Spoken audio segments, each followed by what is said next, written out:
Merci de votre fidélité accordée à Blessing Télévision. Bienvenue dans ce journal. D'abord, l'essentiel de l'actualité. La salle des conférences du gouvernorat a reçu un monde composé des responsables des coopératives minières œuvrant en Kolwezi. Les gros de cet entretien est à suivre dans ce journal. Et c'est ce mercredi 29 juin 2022 qu'a eu la mise en terre de Madame Chawa Jackie. C'est tout pour les sommaires. Accrochez-vous pour les détails.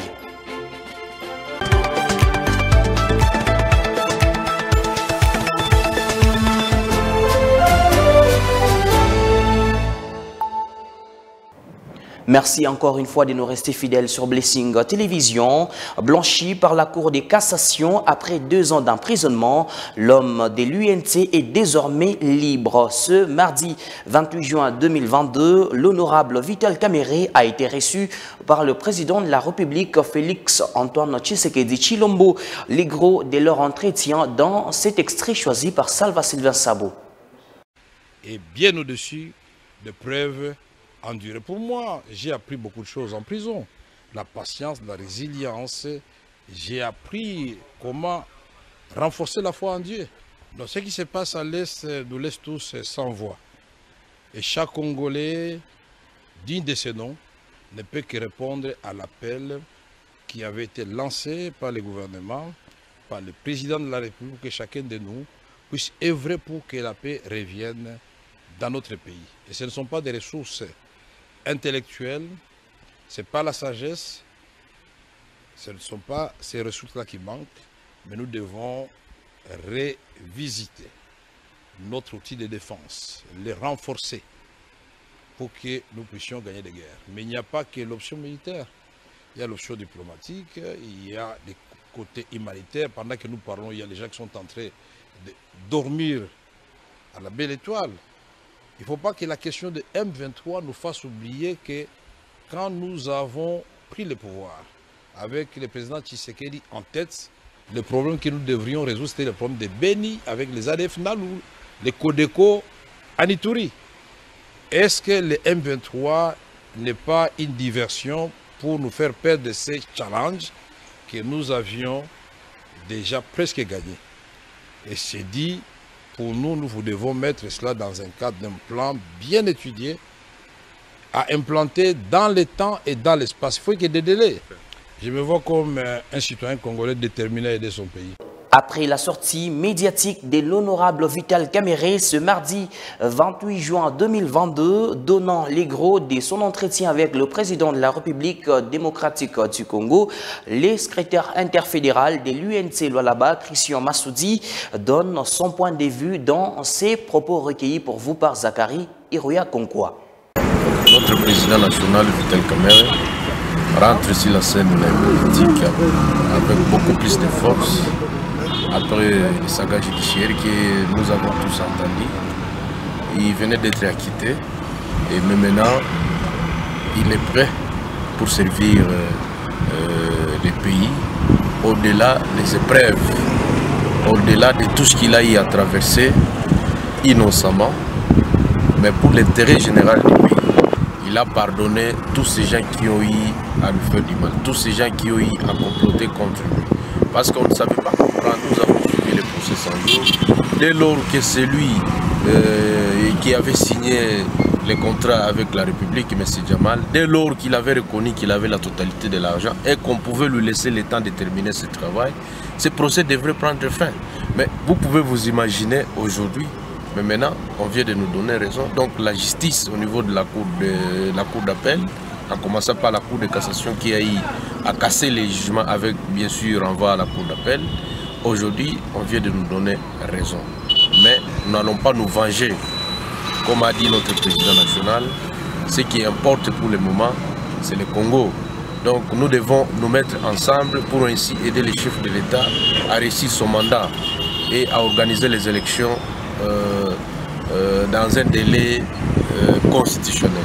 Vital Kamerhe a un grand rôle à jouer, même pour l'Est de la République démocratique du Congo. Comme l'avait dit d'ailleurs le chef de l'État, que non, Vital Kamerhe jouera un grand rôle.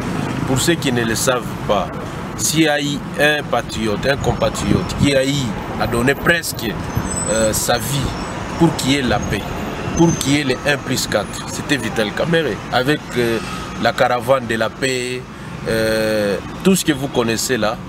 Donc c'est lui qui a eu à s'impliquer pour réunifier les pays après les RCD. Mais aujourd'hui, le temps vient de nous donner raison et nous sommes convaincus. Comme le temps vient de nous donner raison, Vital Kamerhe a un plan pour l'Est de la République démocratique du Congo.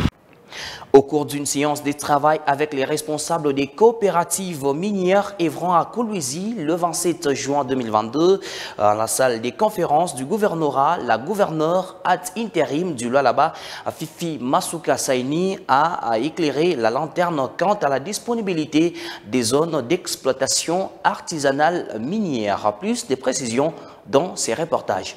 Bientôt, des zones d'exploitation minière artisanale seront disponibles dans la province du Lualaba grâce aux efforts de la gouverneure intérimaire. Ceci ressort de l'entretien que Marie-Thérèse Masuka Saini a eu avec les représentants des coopératives minières ce lundi 27 juin 2022 dans la salle des conférences du gouvernorat de Provence en présence du ministre provincial des Mines et d'autres membres du gouvernement provincial. Marie-Thérèse Masuka Saini tient à tout prix à valoriser les exploitants miniers artisanaux qu'elle appelle désormais grands travailleurs. Une résolution applaudie par les responsables des coopératives minières qui ont trouvé en elle une véritable interlocutrice ayant le souci de leur épanouissement. Hormis cette bonne nouvelle, l'autorité provinciale a annoncé aux responsables des coopératives minières le début dans quelques jours des travaux de construction de la route Kolwezi-Solwezi, comme l'a voulu le président de la République, Félix-Antoine Tshisekedi Tshilombo. Il y avait des points qui étaient vraiment très importants. Le premier point, c'était la communication de Mme le gouverneur Aïe à propos de la route Solwezi. On doit lancer les travaux de réhabiliter la route de Solwezi. Il a fini aussi pour nous donner une bonne nouvelle des EA. Il s'est beaucoup impliqué pour cette fois-ci. Il y a des EA qui sont disponibles et il va mettre les moyens pour qu'on commence déjà la découverture et mettre ça à notre disposition, à la disposition des artisanaux. C'était vraiment quelque chose qui est louable et nous encourageons en tant qu'exploitants miniers, puisque vous savez que dans la province du Lualaba, nous avons plus de 150 000 personnes qui sont aujourd'hui sur les riz et n'ont pas un endroit où travailler. Marie-Thérèse Masuka Saini a aussi lancé un message à tous les compatriotes du Lualaba et volontaires œuvrant dans le secteur minier de se faire enrôler dans l'armée congolaise qui est en pleine phase de recrutement pour sa redynamisation. À leur tour, les responsables des coopératives ont promis de relayer le message dans leurs bases respectives. Vous savez que notre pays est en guerre. Alors il nous a demandé de sensibiliser les volontaires qui peuvent aller vraiment défendre notre territoire au niveau de l'Est.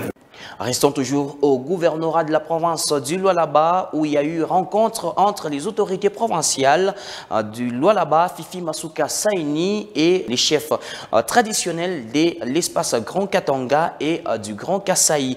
L'organisation des obsèques du grand chef coutumier des Bakwanga au Kasaï oriental décédé récemment à Kolwezi ont été au centre de leur échange. Plus de précisions dans ces reportages. Les chefs traditionnels du Grand Katanga et ceux du Grand Kasaï étaient autour de Madame le gouverneur intérimaire du Lualaba. L'organisation des obsèques en toute dignité de l'un des leurs, décédé le dimanche 26 juin 2022, le grand chef des Bakwanga, Polycarpe Kayembe, alors qu'il était en mission de service au Lualaba. Le dynamisme et le sens élevé de leadership qu'incarne Marie-Thérèse Masuka Saini, tant la gestion orthodoxe de la province du Lualaba ne passe pas inaperçue devant ces gardiens du pouvoir ancestral, comme l'explique ici le grand chef Sakundundu, président de l'Alliance nationale des autorités traditionnelles, représentation du Lualaba. Nous avons vu des choses, vraiment, le mot nous manque, y compris notre ami qui nous a laissés. Il a parlé, lui il a parlé, l'empereur il a parlé, chacun a parlé, Kasumanyembo, les autres là-bas. Chacun a parlé dans sa langue. Vous ne pouvez pas baisser les bras. Ce que vous êtes en train de faire, ce n'est pas pour votre famille.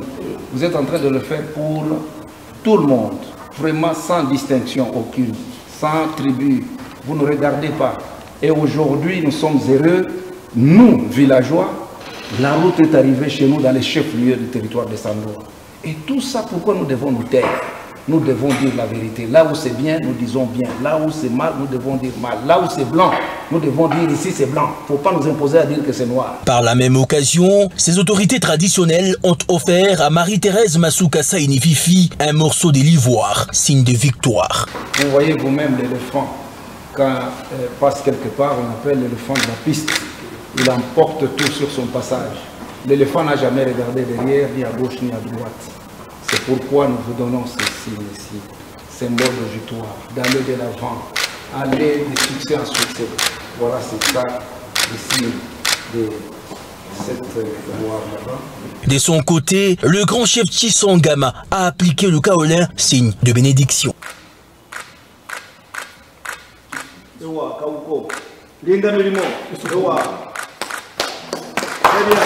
La chef de l'exécutif provincial a trouvé des mots justes pour remercier ses hôtes. Et je peux dire, si ce n'est que vous dire merci de tout cœur. Merci beaucoup. Que le Dieu de nos ancêtres qui nous regarde en ce moment, lui qui a décidé de prendre un de vous, puisse l'accueillir dans son royaume et puisse vous aider à continuer à nous garder, à nous éduquer. Ces autorités traditionnelles sont au Lualaba dans le cadre de la sensibilisation sur la cohabitation pacifique entre les communautés du Grand Katanga et ceux du Grand Kasaï. Une initiative du président de la République, Félix-Antoine Tshisekedi Tshilombo. Et pour clore dans cette édition du journal, page noire dans ce journal, c'est au cimetière de Mwangeji qu'a eu lieu la mise en terre de Madame Kajichawa Jackie, mère biologique de notre confrère Nathan Moussung. L'enterrement s'est passé ce mercredi dans l'après-midi. Plus de précisions dans ces reportages.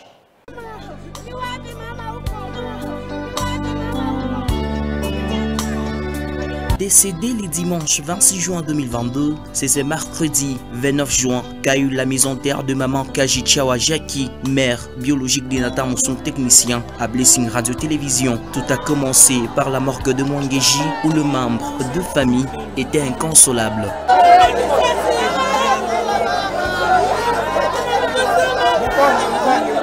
Venant de partout pour consoler les affligés, la levée du corps s'est déroulée en présence des membres de sa famille biologique et professionnelle ainsi que les connaissances. L'officiant du jour a centré son exhortation sur la manière de vivre dans ces mondes.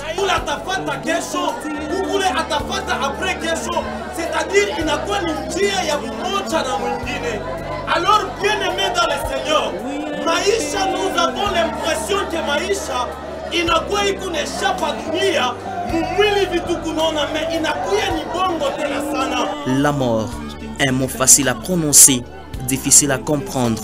C'est au cimetière de Mwangeji où reposera jamais Maman Kaji. Adieu notre maman.